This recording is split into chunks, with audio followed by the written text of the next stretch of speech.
Hi, Bob Durrell with Durrell Pest Management. I get a call from a customer that's having a problem with ants in new construction. And quite often we're finding them nesting in the insulation and in the blown-in foam type insulation that people use in the box sills. So today we're going to do a quick inspection here, and I suspect that that's what's going on in this house, and we'll show you what to look out for when you're building your next home, and that it's not always the older homes that are getting these type of problems. So we're going to open this up and we're going to take some video and see what's going on. I'll be right back. Alright, so what I suspect is going on here, as you can see, is all the shavings. This is the ants chewing up and tunneling in the spray foam insulation that's going in the box sill. So we're going to open up the insulation below. Let's take a step back so you can see this on a bigger scale. So that is approximately 4 feet above the foundation wall. And we'll cut out the insulation and take a look. Okay, we removed the vapor barrier, and now we're going to start removing some insulation and see what's going on behind. Let's see.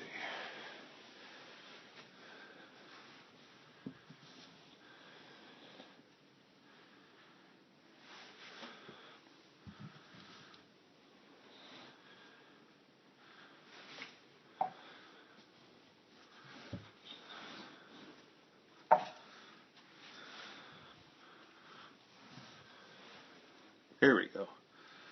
As you can see, all these ants dropping down here in the corner. So I'm assuming there are, you can see this, they're up into the solid foam and traveling the backside of this insulation. Here, and we get, the light's not the best, but we got hundreds of ants here. So I'm going to give this a quick spray before these things all run away. Okay, so it's been a few minutes, probably approximately 5 minutes since I've sprayed it, and we now have all dead ants, which is what we're looking for.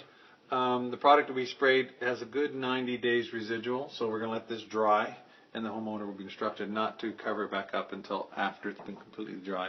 And maybe even leave it a few days so we can inspect it again when we come back to do the outside, as it's raining outside now. We'll do a follow-up visit in a few days when the weather breaks, treat the exterior wall of the same section of the house, and of course give them a guarantee. The spray foam insulation is a great product, but it does have its drawbacks, and more we are finding it a nesting area for carpenter ants, as their natural habitat would be damp wood that's been compromised and soft. So this stuff is easy to tunnel in because it's not a nutrition for them. It's just a place to live.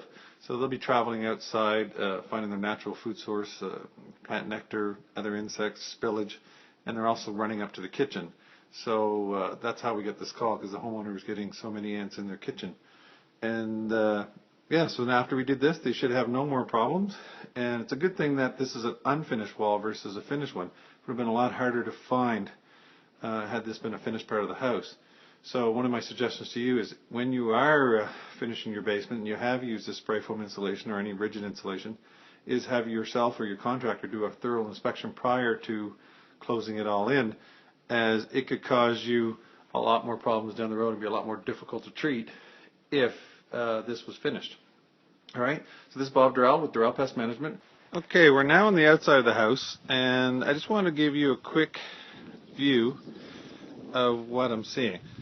This house is new construction, so in the yard we still have a lot of fallen logs that have not been cleaned up, a lot of stumpage, all natural habitat for carpenter ants.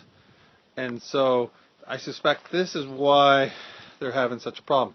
Now, the red cedar mulch can be a problem if you don't treat it yearly when you put down the new stuff, just to put a preventive barrier between your inside of your house and an area of moisture. But this is the back of the house where we had the ants. And as you can see, there's an old stump here, a very large fallen logs. We have a pond or a kind of a swampy area behind the house. So there's lots of attraction for the ants to be here naturally. So, which is fine, we just don't want them in the structure. So when you look at things like this, only feet away from the area, which is right over here, that's having the problem, this all could be prevented with a little bit of hard work and some maintenance. and a preventive barrier around the exterior. So this is the wall right here, just that we were just on the inside a few minutes ago. And so we're going to do, when the weather breaks, a good exterior spray and make some recommendations to the homeowner as to what they can do to prevent the problem in the future. There's certainly a lot of attractants here when you look at the brush and the dead trees, and hopefully they'll have the problem fixed once and for all. Thank you for seeing my first YouTube video, and hopefully throughout the summer we'll get you some new ones and get you some pointers and some tips so you don't have this problem in your future. Thank you and have a great day.